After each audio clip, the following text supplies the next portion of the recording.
At 07:42 hours on the morning of February 25, 1991, two United States Air Force pilots climbed into their cockpits at King Fahd International Airport in Saudi Arabia. Captain Eric Solomonson, call sign Fish, and First Lieutenant John Marks, call sign Carl, had no idea that by sunset they would set an all-time record that has never been broken. They were about to destroy 23 Iraqi tanks in a single day. The roar of twin General Electric turbofan engines echoed across the flight line as the two aircraft, painted in their distinctive dark green and grey camouflage, lumbered down the runway. These were not sleek, supersonic fighters. They were not stealthy bombers invisible to radar. They were A-10 Thunderbolt IIs, an aircraft so ugly that even its own pilots affectionately called it the Warthog.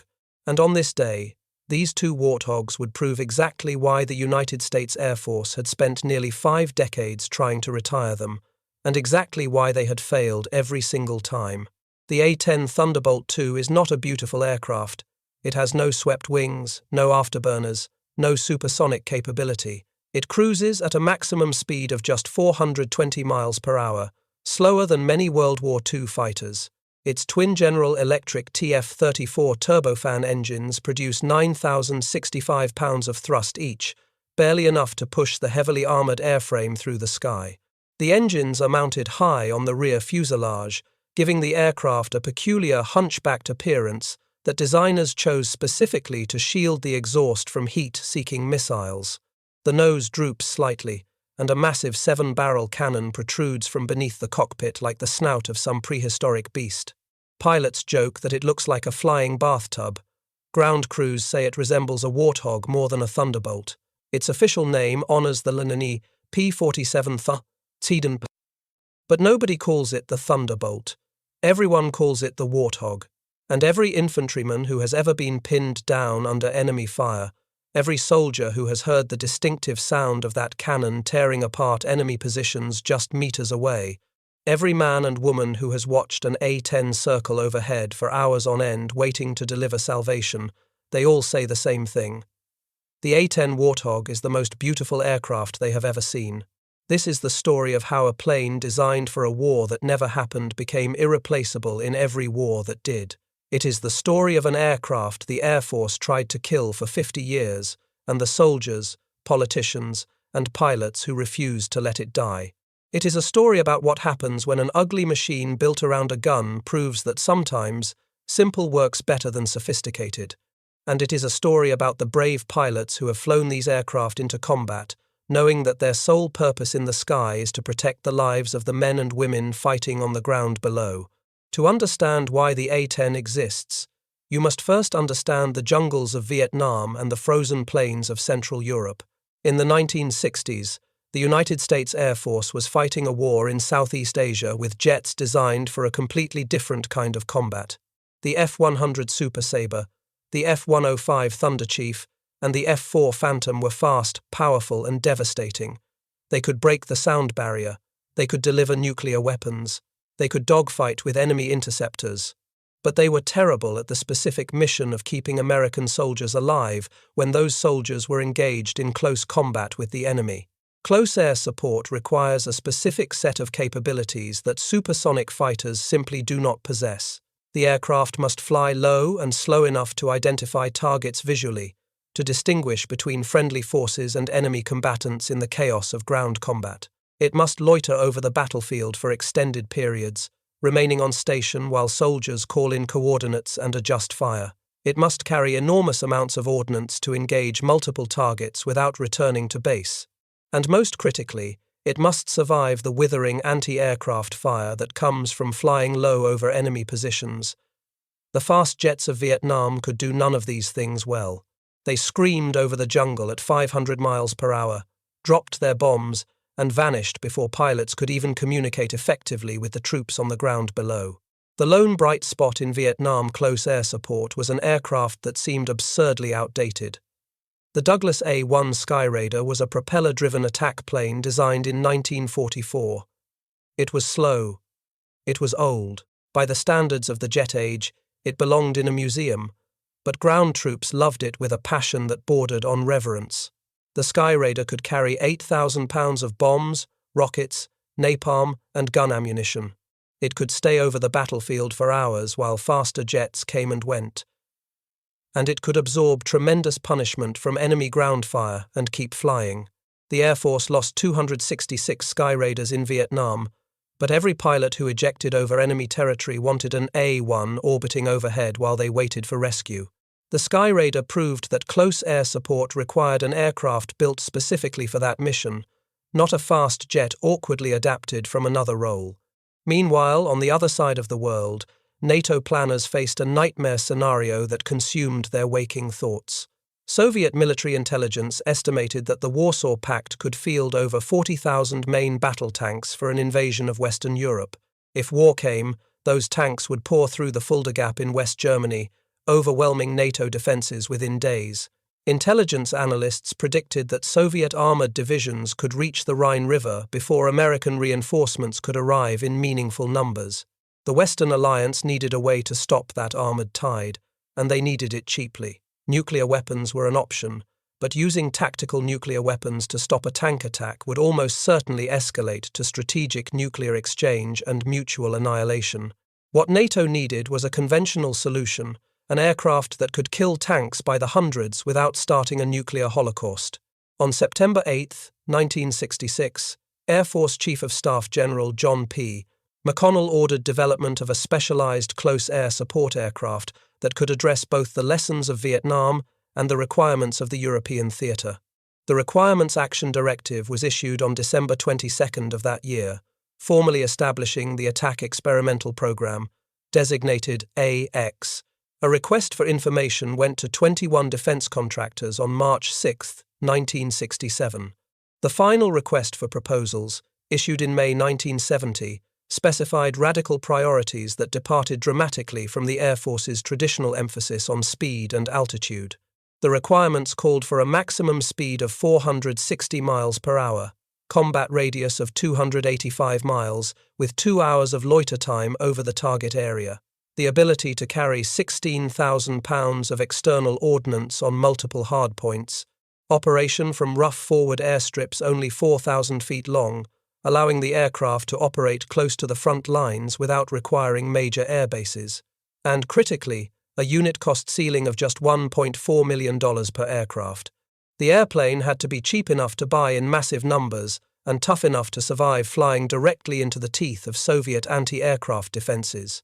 The program attracted the attention of a group of Pentagon reformers who would become known as the Fighter Mafia. Colonel John Boyd, developer of the energy maneuverability theory that revolutionized air combat tactics, believed the military was building aircraft that were too complex, too expensive, and too fragile. His colleague Pierre Sprey, a brilliant analyst who had been admitted to Yale at age 15 with a major in mechanical engineering and a minor in French literature, had joined Robert McNamara's whiz kids at the Pentagon in 1966. Sprey argued passionately that aircraft should be designed around combat realities rather than technological wish lists. He championed a radical idea for the AX program, a competitive prototype fly-off, where two companies would each build working aircraft and fly them head-to-head before anyone received a production contract. This approach replaced the traditional method of selecting winners based on paper proposals and computer simulations that contractors could manipulate to their advantage. The engineering work fell to legendary designers. Alexander Kartveli, the Georgian-American chief engineer of Republic Aviation, who had designed the P-47 Thunderbolt, the F-84 Thunderjet, and the F-105 Thunderchief, served as chief engineer emeritus at Fairchild Republic during the A-10's design phase. Kartveli died on July 20, 1974, before the aircraft entered production, but his philosophy of building rugged, survivable attack aircraft infused every aspect of the design. What is clear is that the men who shaped this aircraft understood a fundamental truth. Close air support aircraft must be designed to survive, not to impress. 6 companies submitted proposals by the August 1970 deadline. On December 18, 1970, Northrop and Fairchild Republic were selected to build competing prototypes. Northrop would build the YA-9A, featuring shoulder-mounted wings and engines buried in the wing roots. Fairchild Republic would build the YA-10A, with low-mounted wings and engines positioned high on the rear fuselage. The fly-off that would determine America's close air support future was set to begin. The A-10A made its maiden flight on May 10, 1972, piloted by Howard Sam Nelson at Edwards Air Force Base in California. The aircraft had been built at Fairchild Republic's factory in Farmingdale, New York, then transported to Edwards for flight testing. The A-9 followed on May 30th, flown by Lou Nelson at Edwards after being built at Northrop's Hawthorne facility. From October through December of that year, both aircraft competed in a rigorous head-to-head evaluation that tested everything from weapons accuracy to maintenance requirements to survivability features. The A-9 had certain advantages. Its shoulder-mounted wings and engines buried in the wing roots gave it excellent strafing accuracy through a novel side force control system. But the A-10 offered something more important: proven reliability and superior survivability. Its General Electric TF-34 engines were already flying successfully on the Navy's S-3 Viking anti-submarine aircraft. Its twin-tail design physically shielded the engine exhaust from infrared-guided missiles. Its titanium-armored cockpit could withstand direct hits from Soviet 23mm cannon fire. And its low wing configuration meant that ground crews could rearm and refuel the aircraft in minutes rather than hours, critical for sustained combat operations. On January 18, 1973, the A-10 was declared the winner. 6 weeks later, on March 1st, Fairchild Republic received a $159 million development contract for 10 pre-production aircraft. But Congress was not satisfied. They demanded a second evaluation, this time against the existing A-7D Corsair II, which some Air Force officers wanted to keep, rather than invest in a new and unproven aircraft. The comparison took place at Fort Riley, Kansas, in April and May of 1974. The results were devastating for the A-7. The A-10 loitered on station over the mock battlefield for 2 hours. The A-7D could manage only 7 minutes before needing to return for fuel. The close air support mission required persistence, and the A-10 delivered persistence that no other aircraft could match. Full-rate production was authorized on February 10, 1976. Fairchild Republic would ultimately build 715 A-10s between 1972 and 1984, at a peak production rate of 13 aircraft per month. The heart of the A-10 is not its engines, its wings, or even its pilots.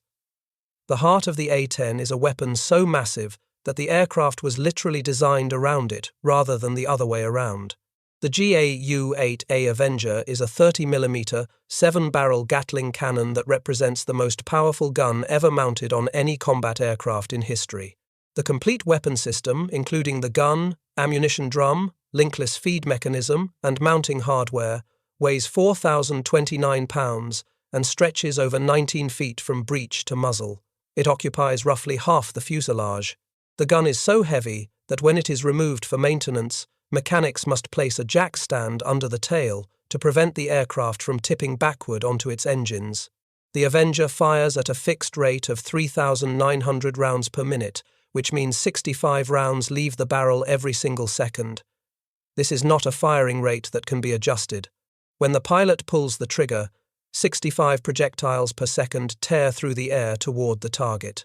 Each round is a 30mm projectile, weighing approximately 3/4 of a pound, significantly larger and more destructive than the 20mm rounds fired by most aircraft cannons. The standard combat load is 1,174 rounds, carried in a drum that holds both types of ammunition in a 4-to-1 mix of armor-piercing incendiary and high-explosive incendiary rounds. The armor-piercing rounds are what make the Avenger a true tank killer. Each projectile contains a penetrator core made of depleted uranium, a material chosen because of its remarkable physical properties. Depleted uranium is 1.7 times denser than lead, allowing the penetrator to carry tremendous kinetic energy into the target. It is naturally pyrophoric, meaning it ignites spontaneously on impact, adding incendiary effects to the penetration damage. And unlike tungsten penetrators that mushroom and lose effectiveness as they deform, depleted uranium is self-sharpening. The penetrator actually becomes more effective as it passes through armor. Each round can defeat 69 millimeters of steel armor at 500 meters, more than enough to punch through the thinner top armor of any tank in the Soviet inventory. The recoil force of the Avenger averages 10,000 pounds, which actually exceeds the 9,065-pound thrust of one of the A-10's two engines. Firing the gun produces a noticeable deceleration of the aircraft. This creates the A-10's signature sound, the sound that has become iconic among ground troops and internet culture alike. Because 65 rounds leave the barrel every second, individual gunshots merge into a continuous tearing roar that sounds like a giant piece of canvas being ripped apart, or like the sky itself is being torn open. Soldiers and enemies alike have given this sound a simple onomatopoeic description. They call it the Brrrt. Because the rounds travel at over 3 times the speed of sound, targets hear the impacts before they hear the gun firing. By the time you hear the Brrrt, the rounds have already arrived. The gun is mounted slightly to the left of the aircraft centerline, positioned so that the actively firing barrel aligns perfectly with the aircraft's flight path. Accuracy testing established that 80% of rounds would strike within a 40-foot circle at 4,000 feet of slant range, far tighter dispersion than any comparable aircraft cannon. Pilots typically fire 1 to 2 second bursts. No other aircraft in the United States inventory carries anything comparable. The F-35's internal 25mm cannon holds just 181 rounds, roughly 1 3-second burst, and fires a smaller projectile with less penetrating power. But the A-10 is far more than just a flying gun platform. Surrounding the pilot is a 1,200-pound titanium alloy bathtub, constructed from plates of Ti6Al4V titanium, varying from 1/2 inch to 1.5 inches thick. This armor was tested against direct hits from Soviet 23mm high-explosive incendiary and armor-piercing projectiles, the same caliber fired by the feared ZSU-23-4 Shilka anti-aircraft vehicles that Soviet doctrine placed with every tank battalion. The windscreen is made of thick, stretched acrylic panels resistant to small arms fire. Inner surfaces of the bathtub are lined with multi-layer nylon spall shields that catch secondary fragments if projectiles do penetrate the titanium. The bathtub alone represents approximately 6% of the aircraft's empty weight, an extraordinary investment in pilot protection that no other tactical aircraft has ever matched.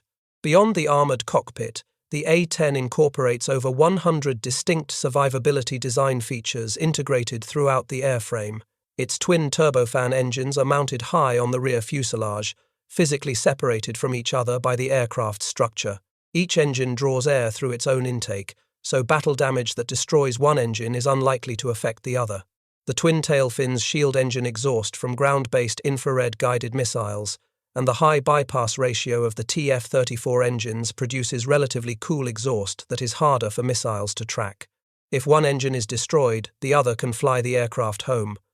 If both primary and backup hydraulic systems fail completely, the pilot can switch to manual reversion. This backup system uses mechanical cables and pulleys connected directly to the control surfaces, allowing the aircraft to be flown using physical force alone. The fuel tanks are self-sealing, lined with internal and external reticulated polyurethane foam that prevents fire and explosion even when the tanks are penetrated by enemy fire.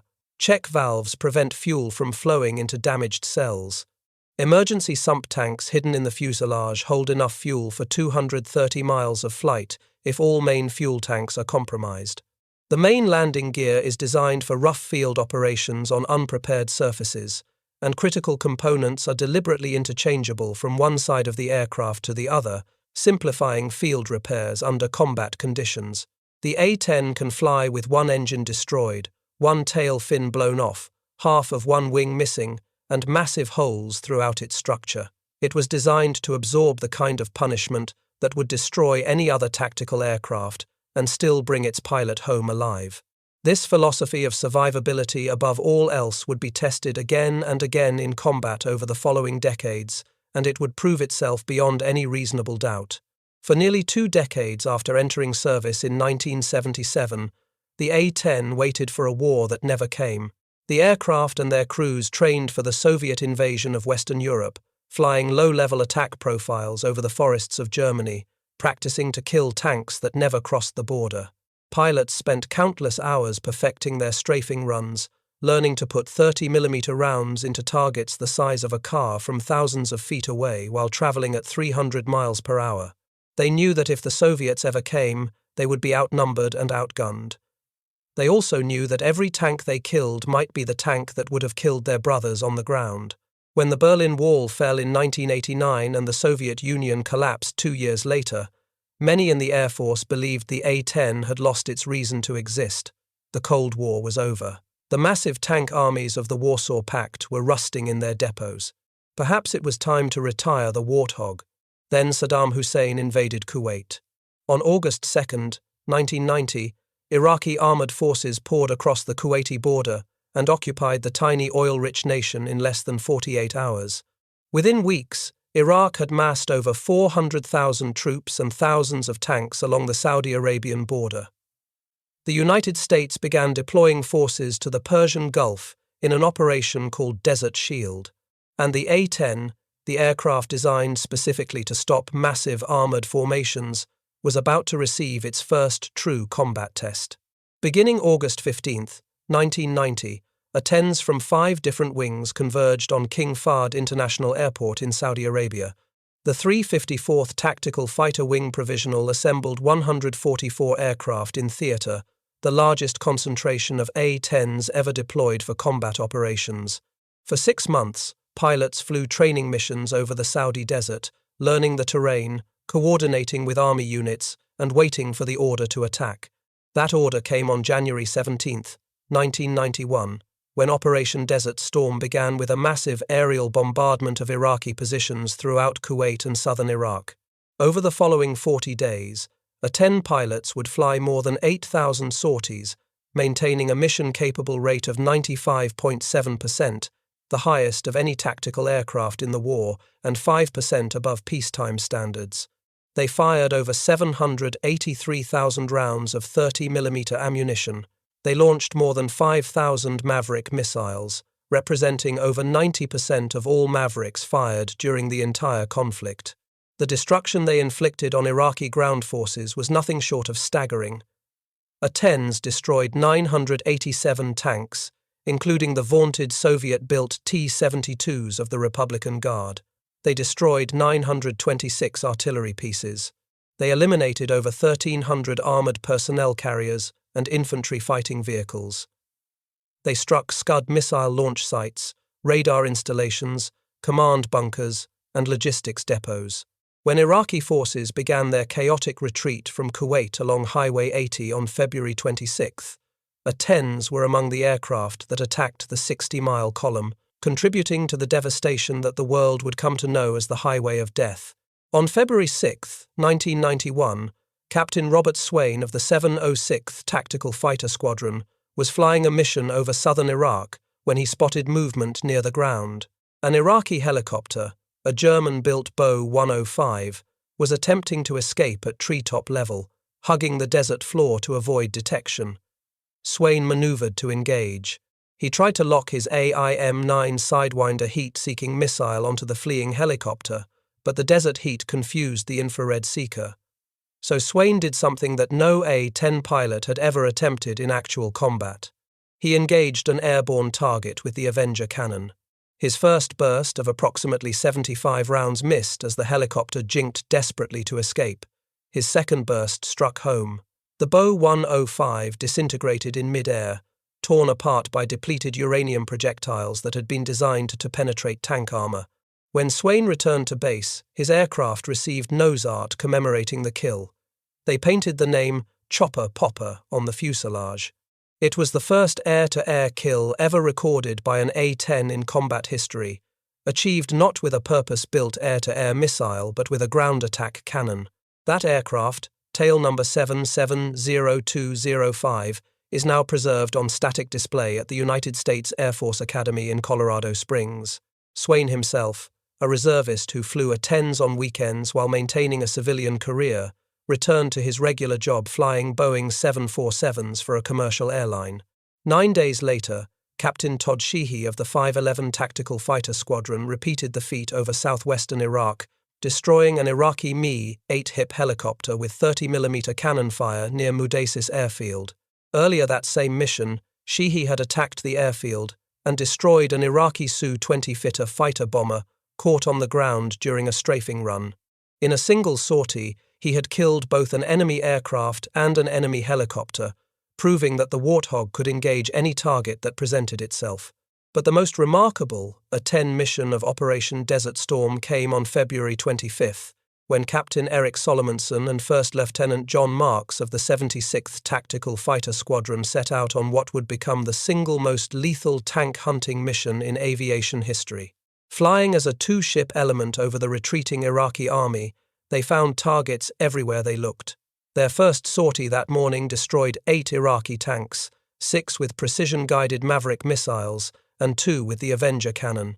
They returned to a forward operating location, rearmed in minutes thanks to the A-10's simple logistics requirements, and immediately launched again. The second sortie destroyed 8 more tanks. They landed, rearmed once more, and went out for a third mission.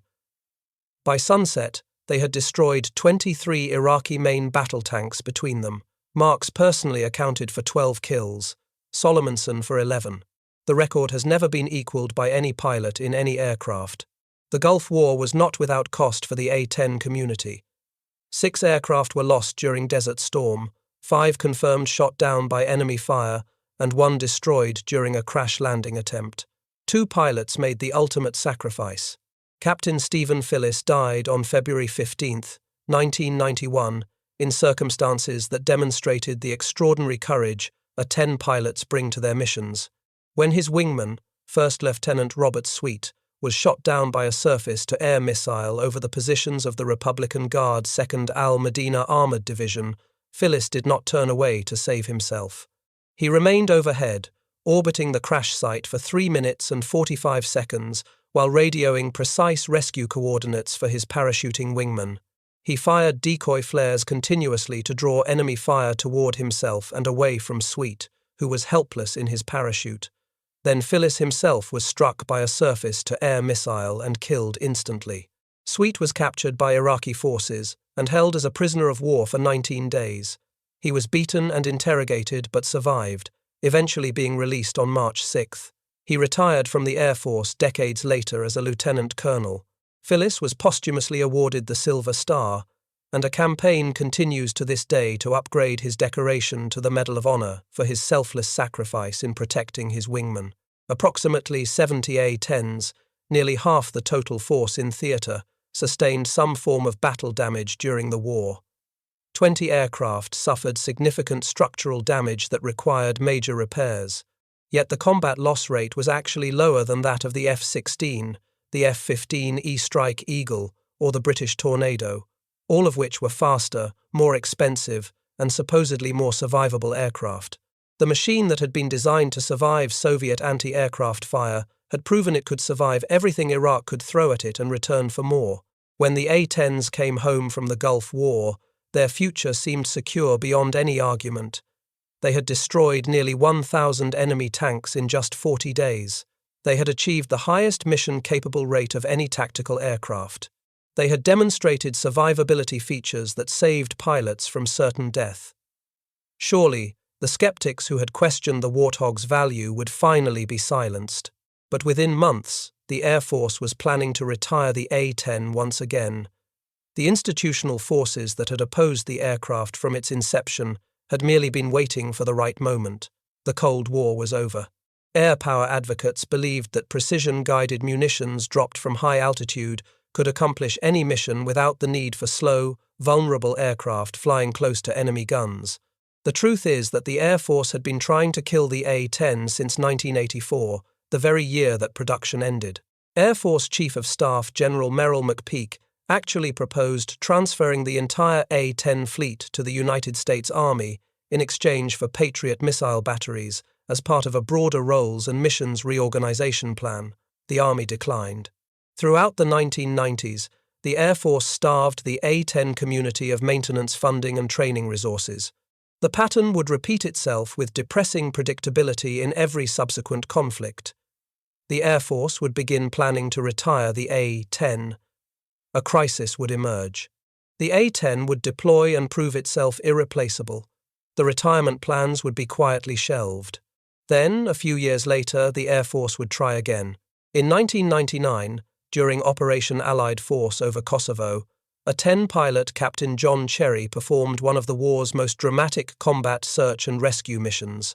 When Lieutenant Colonel Dale Zelko's F-117 stealth fighter was shot down by a Serbian surface-to-air missile, Cherry served as on-scene commander of the rescue operation, locating the downed pilot and coordinating the helicopter extraction that brought him home safely. The slow, ugly Warthog had helped save a pilot whose aircraft cost $42 million and was supposedly invisible to enemy radar. The wars in Afghanistan and Iraq brought the A-10 back into heavy combat. Aircraft first deployed to Afghanistan in March 2002, becoming the first tactical jets at Bagram Airfield. The A-10 was the only aircraft capable of operating from the damaged runways and primitive facilities available in those early months. During Operation Anaconda in the Shah-i-Kot Valley that same month, Lieutenant Colonel Edward Kostelnik and Captain Scott Campbell received credit for killing more than 200 Taliban and al-Qaeda fighters in a single extended mission, providing crucial fire support to American Special Operations Forces pinned down by enemy fire in the mountains. Between 2009 and 2012, A-10s flew between 27,000 and 34,000 close air support sorties annually over Afghanistan.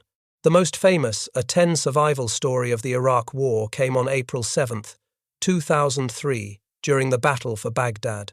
Captain Kim Campbell of the 75th Expeditionary Fighter Squadron was providing close air support for the Army's 3rd Infantry Division. American soldiers were conducting their Thunder Run into the heart of the Iraqi capital, pushing armored columns through streets filled with Republican Guard forces firing rocket-propelled grenades. Campbell rolled her aircraft into an attack run, destroying enemy positions with rockets. As she pulled up from the target, a surface-to-air missile struck her aircraft in the tail section.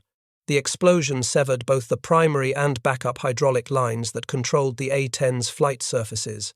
The right horizontal stabilizer was shredded by fragments. The aircraft rolled violently to the left and pointed its nose toward the burning streets of Baghdad. Campbell could see the Tigris River rushing toward her through the canopy. She knew she might have to eject over the center of a hostile city, directly into enemy hands. Instead of ejecting, Campbell switched to manual reversion. Using the backup system of mechanical cables and pulleys, she took control of her crippled aircraft through physical force alone, manually cranking the controls to bring the nose up and the wings level. Only 3 pilots before her had ever attempted a manual reversion landing in an A-10. 1 had been killed. Campbell flew her devastated Warthog for approximately 1 hour, covering 300 nautical miles back to Al-Jaber Air Base in Kuwait. When she touched down, witnesses described her landing as textbook perfect. The Wing's Chief of Safety, Lieutenant Colonel Mike Millen, later stated that Campbell had landed that jet with no hydraulics better than he landed the A-10 every day with all systems functioning normally. Campbell was awarded the Distinguished Flying Cross for her actions. The following day, she flew another combat mission. Her aircraft, tail number 810987, was too damaged to ever fly again. It now rests on static display at Seymour Johnson Air Force Base in North Carolina, serving as a permanent testament to both the pilot who refused to give up and the aircraft that was designed to bring her home no matter what. The A-10 proved itself again when the Islamic State swept across Iraq and Syria in 2014. Redirected from Afghanistan to bases in Kuwait and Turkey, Warthogs conducted approximately 1/3 of all coalition airstrikes against ISIS during Operation Inherent Resolve. On November 16, 2015, just 3 days after ISIS terrorists murdered 130 people in coordinated attacks across Paris, 4 A-10s and 2 AC-130 gunships struck ISIS oil infrastructure near Abu Kamal in eastern Syria. The operation was designated Tidal Wave 2. Before the attack, aircraft dropped leaflets in Arabic warning civilian truck drivers to abandon their vehicles and flee. Then the Warthogs systematically destroyed 116 oil tanker trucks that ISIS was using to smuggle petroleum and generate revenue. 5 days later, follow-up strikes hit 283 additional tankers. By the end of 2015, coalition airstrikes had eliminated 90% of ISIS oil production, crippling the terrorist state's financial lifeline. Yet throughout all of these combat successes, spanning 3 decades and 5 different wars, the Air Force never ceased its efforts to retire the A-10.